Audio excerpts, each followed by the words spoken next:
Assalamualaikum warahmatullahi wabarakatuh.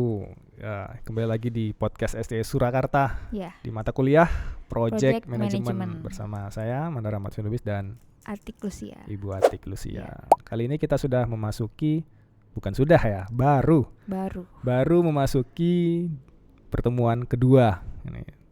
Nah, di pertemuan kedua ini kita mulai Mungkin mencari tahu. pertama. Baru pertemuan pertama. Iya, Pertemuan kan satunya baru perkenalan ya. kemarin. Betul. Iya. Jadi ini baru masuk pertemuan pertama untuk materi ya. Iya, betul. Pertemuan materi project management. Nah, kemarin sudah sedikit-sedikit dibahas kan Bu tentang project management itu apa sih? Iya. Project itu apa sih? Kemudian materinya apa aja sih selama 14 pertemuan. Nah, kali ini saya dan Bu Ati akan sampaikan sebetulnya project itu apa, project management itu apa, kemudian sebetulnya siapa yang bertanggung jawab di dalam project management ya, Bu? Iya, betul. Baik, langsung saja silakan Bu Ati untuk mulai menjelaskan. Nah, ini kita bahas dulu tentang capaian pembelajaran yang akan kita tempuh dalam pertemuan pertama ini. Nah, diharapkan mahasiswa itu mampu memahami yang pertama, pengertian program, proyek, dan portofolio. Nah, selanjutnya pengertian apa sih manajemen proyek itu. Nah, lalu selanjutnya manajer proyek itu apa tugasnya, terus kualifikasinya, dan selanjutnya manfaat manajemen proyek itu seperti apa gitu. Oke.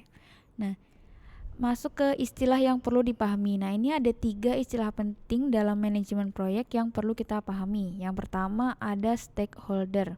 Stakeholder ini orang-orang yang terlibat dalam suatu kegiatan tertentu. Yeah. Misalnya kita membuat proyek jalan raya. Yeah. Nah, orang-orang yang terlibat dalam proyek tersebut itu siapa saja sih? Mungkin yang pertama pengguna jalannya, mungkin developnya, terus tukang-tukangnya, mungkin ada dari yang pemerintahnya. Nah, itu termasuk orang-orang yang terlibat, itu masuknya di stakeholder. Namanya stakeholder ya. Iya. Lalu yang kedua ini scope atau lingkup. Nah, lingkup di sini ada 3. Yang pertama itu time, cost, dan quality. Nah, untuk time ini setiap proyek kan pasti punya waktunya. Yeah. Atau batas waktu, misalnya proyek dikerjakan dalam waktu 1 bulan atau 1 tahun. Jadi ada tenggat waktunya. Yeah. Lalu ada cost, jadi kita perlu menganggarkan biayanya. Jadi dari awal sudah kita rencanakan nih waktunya berapa, terus biaya yang perlu dikeluarkan untuk membuat proyek ini berapa gitu.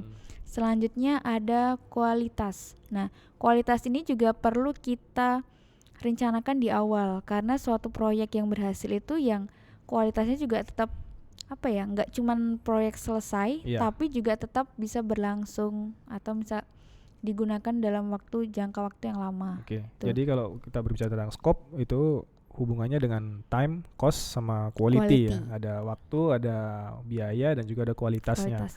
Oke, selanjutnya ini schedule. Nah, schedule ini mungkin kita biasanya menyebutnya jadwal ya. Nah, hampir mirip sama dengan yang time. Tadi. Jadi ada batasannya. Kapan kita mengerjakan proyek A.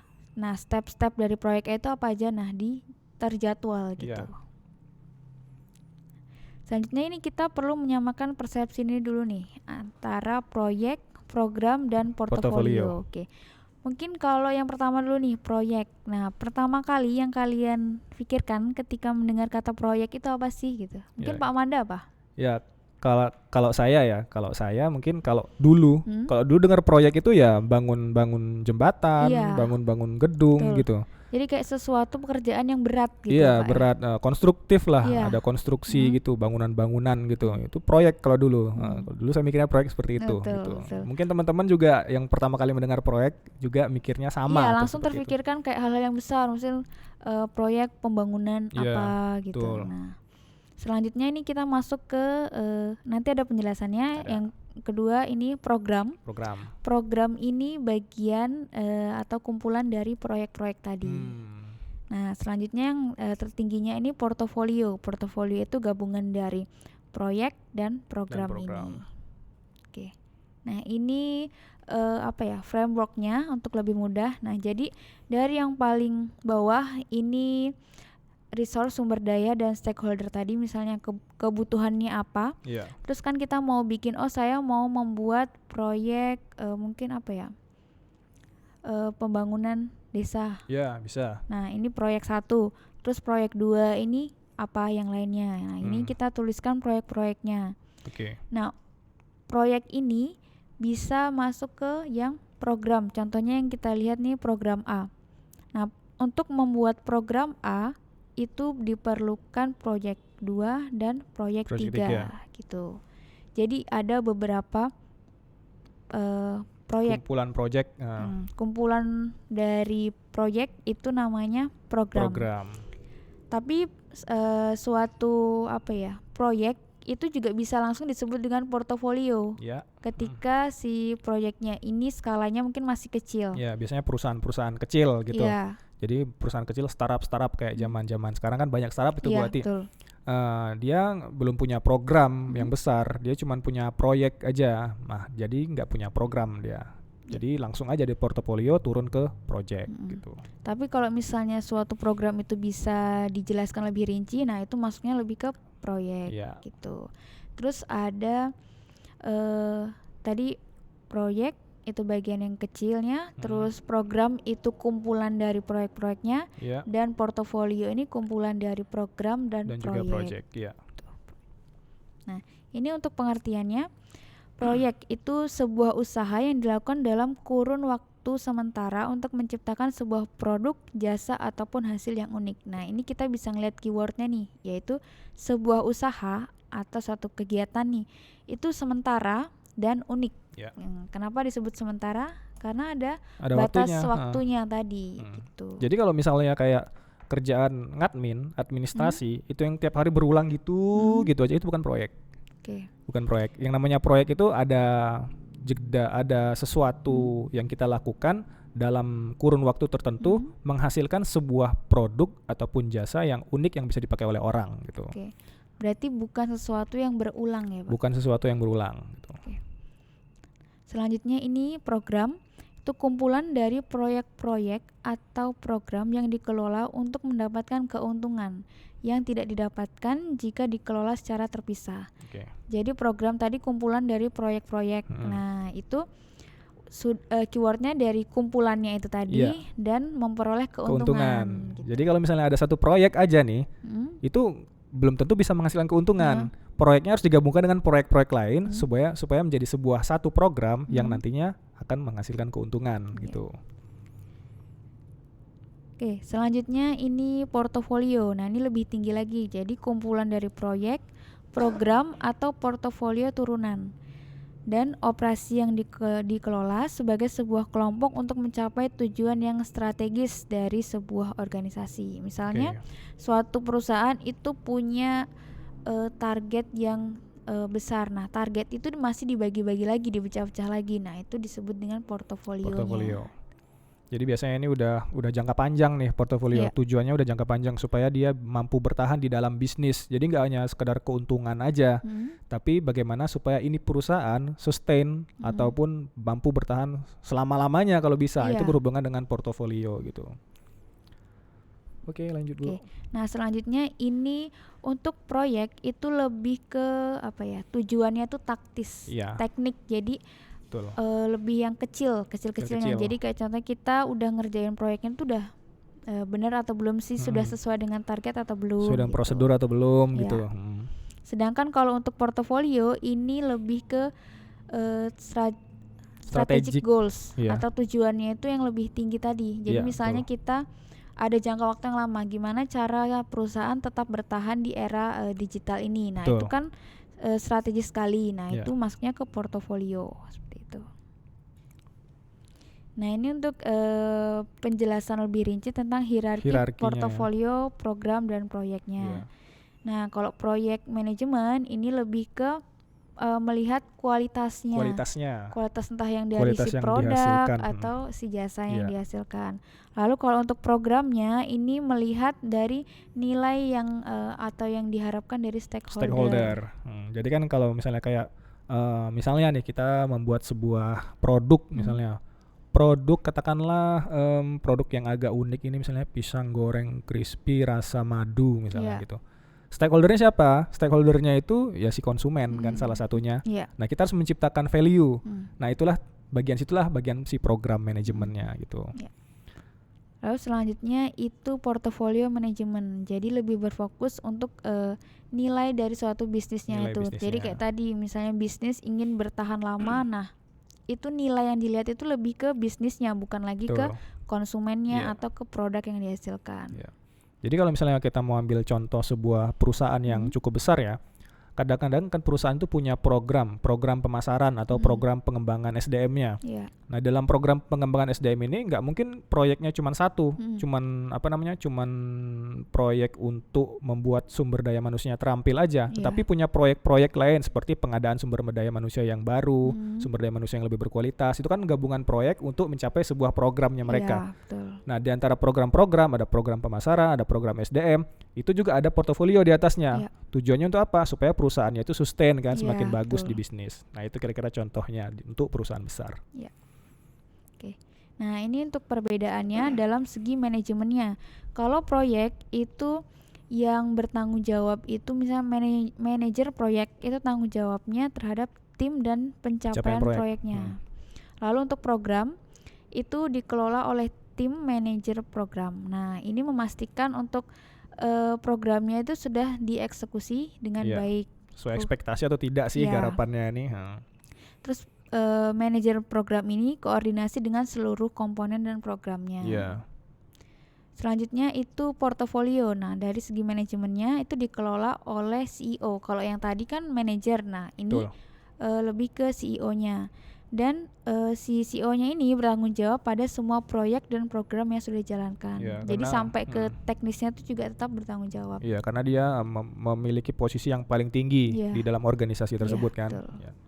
Nah, ini kalau untuk frameworknya, kalau proyek itu diatur oleh manajer proyek. Jadi ada banyak manajer proyek. Lalu bergeser ke program. Nah, ada program manager itu membawahi nanti project manager. Iya. Lalu ada yang paling tinggi itu CEO yang tadi lebih ke mengatur portofolionya. Jadi Iya. membawahi program manager dan project manager. Iya. Gitu.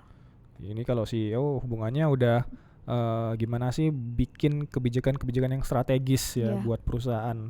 Beda sama project manager ini gimana sih caranya supaya efisien Iya. waktunya. Itu karena CEO udah nggak mikirin itu lagi, supaya Iya. efisien itu udah ada tugasnya si project manager gitu. Iya, betul. Oke. Nah, kalau dalam segi targetnya untuk proyek ini lebih berfokus ke kualitas si proyek itu, lalu timelinenya sesuai nggak sih dengan tadi batas waktunya, Iya. lalu anggarannya itu sesuai atau tidak, dan yang terakhir itu kepuasan pengguna atau konsumennya. Iya. Lalu kalau untuk dari program targetnya itu manfaat untuk organisasi ini apa gitu. Selanjutnya efisiensi dalam mendapatkan manfaat gitu. Dan yang terakhir ini portofolio itu perbandingan performa atau kinerja yang diinvestasikan dengan manfaat yang terrealisasi. Iya, worth it nggak sih sebetulnya si CEO-nya ini menginvestasikan atau si owner perusahaan ini berinvestasi di perusahaan itu, kira-kira ada nggak sih returnnya atau keuntungannya dalam proyek ini gitu. Ada manfaatnya nggak sih Iya, gitu, betul. atau sesuai dengan target nggak manfaatnya ini. Nah, ini kategori proyek yang berhasil. Nah, ini secara gambaran secara umumnya Iya. ada beberapa tulisan nih. Nah, itu dan ada angka-angka plus misal 15, plus 10, plus 6. Nah, ini maksudnya kalau proyek yang berhasil itu dikatakan berhasil itu ketika misalnya dapat sponsorship. Nah, Yeah. ketika proyek sudah mendapatkan sponsorship, ini peluang untuk berhasilnya tuh lebih tinggi besar, ya. dibandingkan hanya yang proyek yang ya udah asal jalan atau Iya, tinggal eksekusi betul. gitu. Jadi semakin tinggi poinnya itu semakin besar kemungkinan berhasil proyeknya. betul. Jadi kalau dalam proyek cuma punya tujuan aja, nggak punya sponsor, nggak tahu dananya dari mana, Iya. gimana mau menjalankan proyeknya. Sama halnya kalau di dalam proyek itu mungkin dalamnya udah ada orang-orang ahli. tapi nggak punya sponsor, ya gimana mau bayar si merekanya Iya, gitu kan. betul. Itu penting. Nah, tapi ini yang dituliskan di sini bukan apa ya, bukan saklek atau Ya, pasti. Jadi ya. ini hanya gambaran secara umumnya Iya, saja betul. gitu. Oke. Masuk ke definisi manajemen proyek. Nah, kalau manajemen proyek ini kita mengingatnya dengan yang POACE. POACE ya. Nah, POACE atau yang P-nya planning, merencanakan suatu targetnya tadi, Iya. organizing, mengorganisasikan, lalu actuating, melaksanakan, controlling, setelah dilaksanakan kita kendalikan dulu nih, Kendalikan dulu, monitor, monitor. lalu yang terakhir evaluasi, gimana sih target tadi sesuai atau enggak Betul. gitu. Lalu untuk yang proyeknya kita yang Ya, E dan definisi TU proyek ya tuh itu tadi. Kalau di bahasa Inggrisnya endeavor, temporary dan unique. Iya. Atau sebuah usaha yang sementara Mhm. untuk menghasilkan sesuatu yang unik Iya. gitu kan. Tuh. Nah, jadi kalau proyek itu kan sesuatu usaha ya. Mhm. Nah, manajemen proyek berarti manajemen ini adalah kumpulan orang-orang yang melakukan usaha tersebut. Iya. Itulah kenapa disebut dengan manajemen proyek. Ada proses POAC-nya dia. Oke. Oke. Nah, ini contoh manajemen proyek. Ada proyek konstruksi. Mungkin Iya. kita sering dengar Ini nih. yang paling sering nih. Iya, karena proyek diidentikan dengan sesuatu pekerjaan yang konstruksi atau Iya, yang berat gitu. Tuh. Terus ada proyek penelitian, proyek membuat produk baru, Iya. terus proyek manufaktur. Ya, ada kayak keluaran smartphone baru Mhm. atau keluaran mobil baru. Mhm. Itu sebetulnya bagian dari proyek juga. Iya. Itu namanya proyek. Ada Iya. prosesnya yang secara sementara dan juga menciptakan sesuatu yang unik kan. Iya. Ya. Untuk menanggung jawab proyek ini tadi sudah dijelaskan itu manajer proyek Manajer gitu. proyek.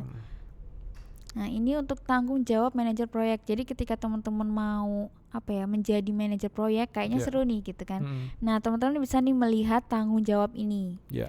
Dan selanjutnya ini kualifikasi. Kualifikasinya itu ya. seperti apa sih kalau Iya. menjadi manajer proyeknya? Kira-kira saya sudah sesuai belum Sesuai ya belum. gitu. Nah, kalau misalnya belum, mungkin saya perlu menambahkan Iya, skill ini, perlu skill belajar ini lagi. gitu. Tuh.